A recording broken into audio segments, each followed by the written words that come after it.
Hi, good evening po ulit sa inyo. And finally, for our last situation, the situation 3. Kung sa situation 2 po ay kung ikaw ay panay blessings, siya naman ay panay karma, no? Sa situation 2. Kung makita yung aking mga rings, no? So, kung siya po ay panay karma, ikaw naman po ay panay blessings ko. Kaya natutuwa naman po ako sa iyo, no? Kasi panay blessing ka po. To be honest with you, panay blessing po ang dumadating sa iyo. Yan. Oh? Kaya natutuwa po ako kasi kahit papano ay nakikita ko po, ayun, nakita ko na. Nakita ko na po yung aking mga singsing na pangpatanggal ng bad energy. Okay. So, ano naman po kaya ang makikita natin for situation 3? Tingnan po natin, Tabi po natin ulit itong 5 love oracle natin. And then, we'll start with 1.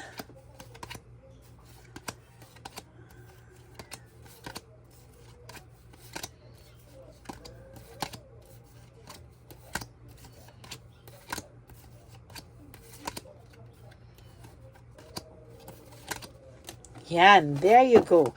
So, ano po kaya ang makikita natin? Itabi muna po natin dito ang ating lover oracle. No, tingnan po natin. Situation 1, 2, done na tayo. Now, ano po kaya ang makikita natin for situation 3? Okay, tingnan na po natin. So, ang situation 3 is about stability, no? Pare-pareho ang natin ngayon, nabubunot ko, This is about stability. So, ngayon po ay natututo ka na pong unahin kahit paano yung sarili mo. No, mag-ipon ka daw po, no? This is for your own good. No? Kailangan po maging successful ka, maging stable ka, yan, no? And then, there's hope and faith sa'yo. Maaayos pa po ang sarili mo. Maaayos po ang buhay mo, no? Yeah, no? Ang ganda. Victory and success para sa'yo, no? Victory and success for you, no? Tapos na raw po ang pagiging martyr mo. Now, naghihintay na po sa'yo ang success. Naghihintay na po ang victory and success sa buhay mo. Yan. Or malapit ka na sa victory at success na hinihintay mo.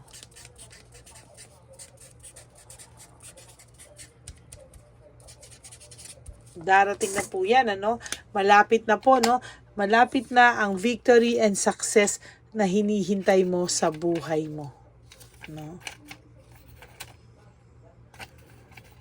Yan. Okay? And then, yan, marami po ang nang-iintriga sa iyo sa mga araw na to. Hindi po kasi, hindi na po sa araw na to. Lately, may mga nang-iintriga sa iyo. No? Pwede po kasing iniisip nila na talaga bang naka-move on ka na o nag-aarty ka lang na naka-move on ka na? Kasi for some of you, no, may mga nang-iintriga sa inyo, yung parang nanggagatong ba? Ganyan.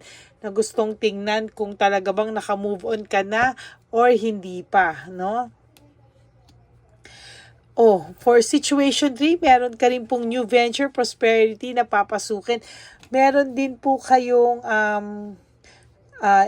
inaantay na baka may job offer or paglipat ng bahay, no? Nakakatuwa kasi paglipat ng trabaho or nagsisimula sa bagong trabaho, kahit papaano po masaya, no? Masaya po yung magiging successful ka po. There's victory and success, meaning kung ano man po yung paglipat mo ay ikakaganda po ng buhay mo, no? Or magiging maayos po ang kahihitnatnan, no, ng bagong venture na ito, bagong paglipat, bagong prosperity, and may blessing ka rin po na darating, no?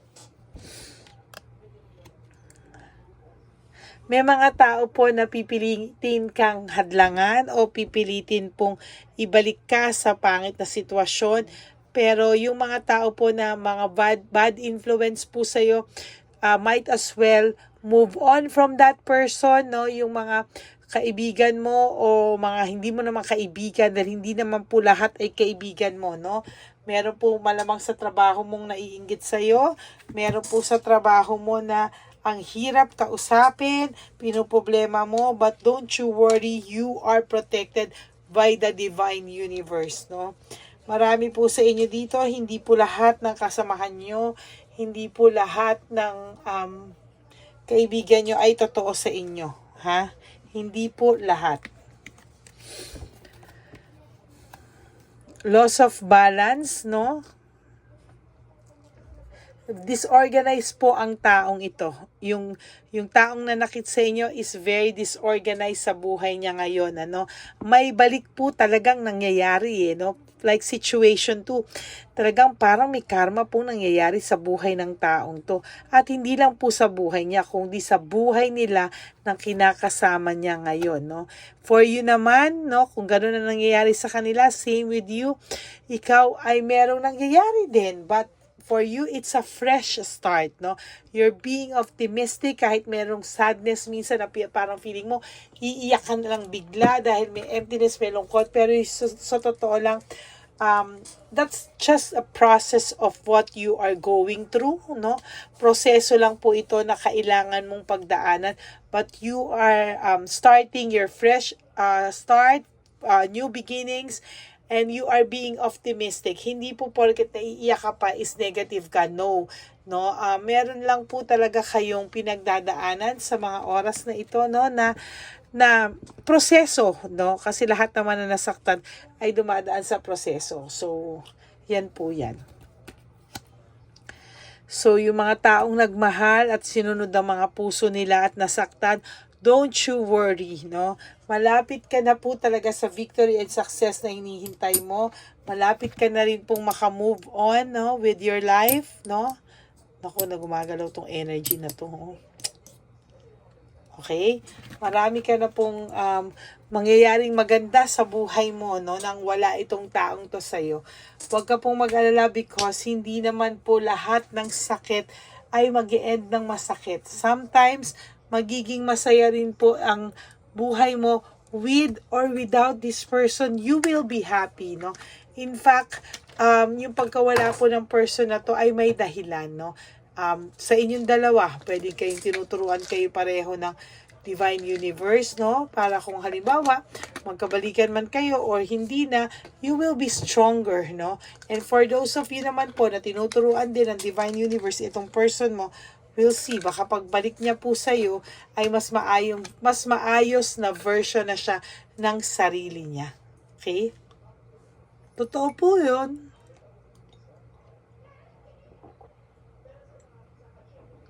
Hindi naman po lahat na nagkamali masama.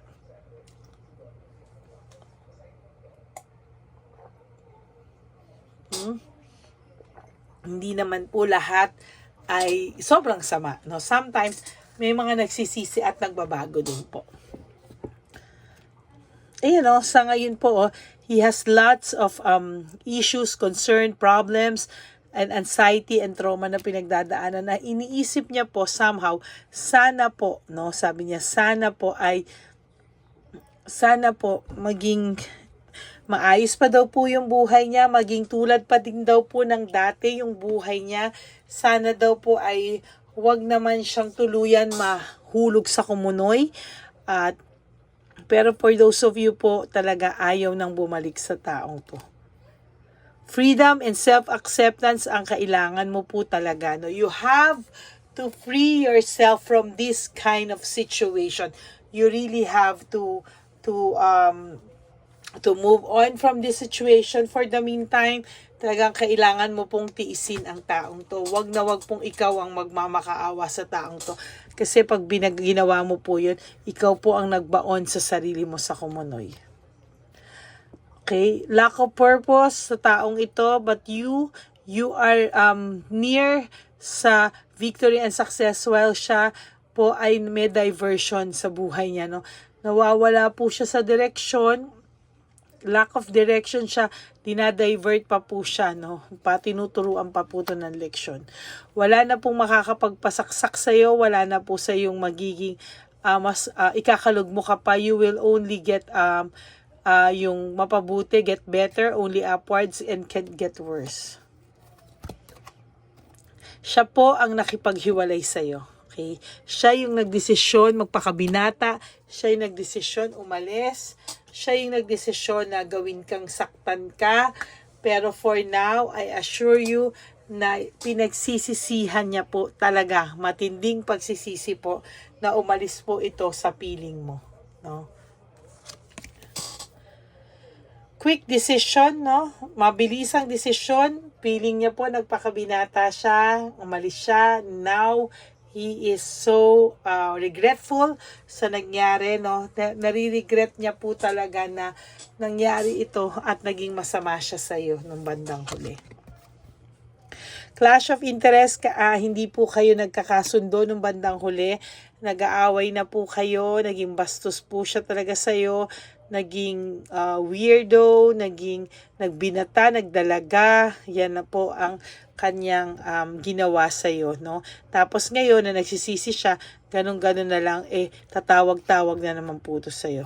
You have a difficult decision. Some of you hindi pa tinatawagan, pero nagkakaroon ng kahirapan o difficulty mag-decision kasi natatakot sila na pag tumawag, baka daw sila ay matukso pa. But for some of you, ayaw na pong makausap ang taong ito at gusto na lang nilang maglaho yung taong yun sa harap nila.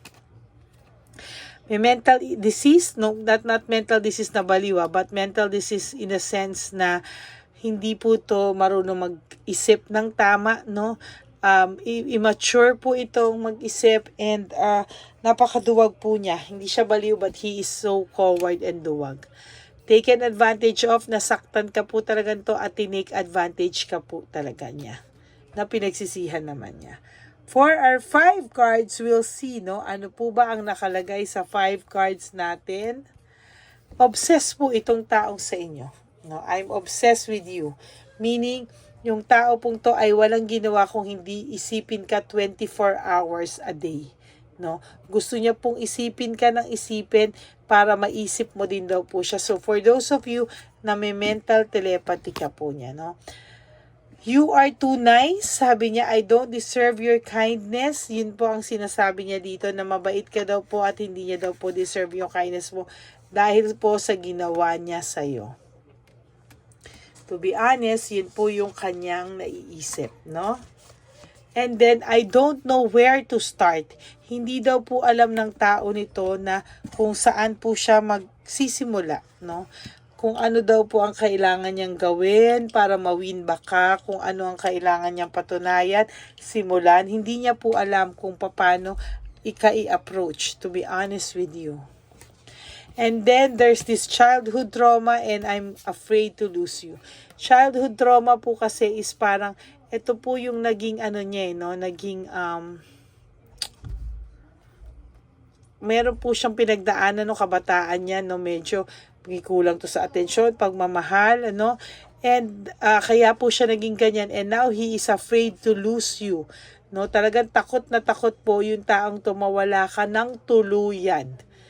Yan po ang cards ng situation 3. No? Malapit ka na sa victory at success, pero siya po ay natatakot na mawala ka at talagang natatakot siya na patuloy siya maging lugmok sa buhay dahil wala ka na. That's it for situation 3. Maraming pong salamat and I am so happy na kahit po sobrang pagod ako, ay nakapagawa pa rin po ako ng video for all of you. The situation 1, 2, 3, I kept my promise po, no? Na tuwing Friday ay magkakaroon tayo ng situational cards, no? And kahit pagod po ako, I really make sure na na matutupad ko po yung promise ko sa inyo kasi ganyan ko po kayo ka-love, ganyan ko po kayo kamahal, walang charing po dito, lahat ay sasabihin ko only kung ano po ang nakikita ko sa baraha. Yun po, at you get the 100% honesty of my cards. So yan, maraming pong salamat sa talagang patuloy nyo po talagang pag-iintay sa akin. Napakatyaga nyo pong maghintay sa akin. And wag po kayo mag-alala. Ayan po, tinupad ko po, no? As promised, ganyan kayo kalakas sa akin, no? And for those of you who wants to have a private reading with me, you can message me at Lady Lee Elena. That's Ladyly Elena. Ayan. Ipapakita ko po sa inyo right after this video, no, para alam niyo po kung saan niyo po ako kakausapin, kukontakin, at hindi man po kami makasagot agad-agad, but we will promise to answer you within the day. Yan, okay? And for all of you, my Lady Elena friends, family, and subscribers, I love you all from the bottom of my heart. Thank you po for all your support, for all your love, sa pag-aantay, walang sawang pag-aantay at suporta po sa mga videos natin. No, kaya naman po ako, guilty po talaga ako kapag hindi ko po kayo napapagbigyan agad ng free videos. No, but I'll make sure po right now, no, na nung natapos ko po lahat ng trabaho ko, ng commitment ko, ay kayo naman po agad ang nasa isip ko na pagbibigyan ko po kayo. Dahil ganyan ko po kayo kaimportante sa akin at ganyan ko po kayo kamahal. No? So marami pong salamat. Again, I hope you watch the situation 1, 2, 3. Pili muna po kayo kung sa tingin nyo saan kayo doon. But you also watch the situation 1 and 3. Okay? So maraming pong salamat and may God bless you all. I will all see you again tomorrow. So sorry po, baka hapon po rin po ako makapag-upload bukas. But I'll make sure na babawi po ako sa inyo agad-agad. Hindi po ako papayag na hindi po ako makakapag-upload sa loob ng isang araw para po sa inyong lahat na nag-iintay sa akin. Okay? And if nag-resonate po sa inyo ang video na to, please like, and subscribe, hit the bell button, and also comment down below po para alam ko po kung ano ang mga nasa feelings nyo. Yun. Thank you so much po from the bottom of my heart. And if you want to give me a super thanks, I would really appreciate that. Maraming salamat po. And thank you from the bottom of my heart. I love you all. Bye! God bless you. And have a pleasant night, no? At maging masaya kayo and enjoy the rest of the evening. I love you all and may God bless us all. Thank you. Bye!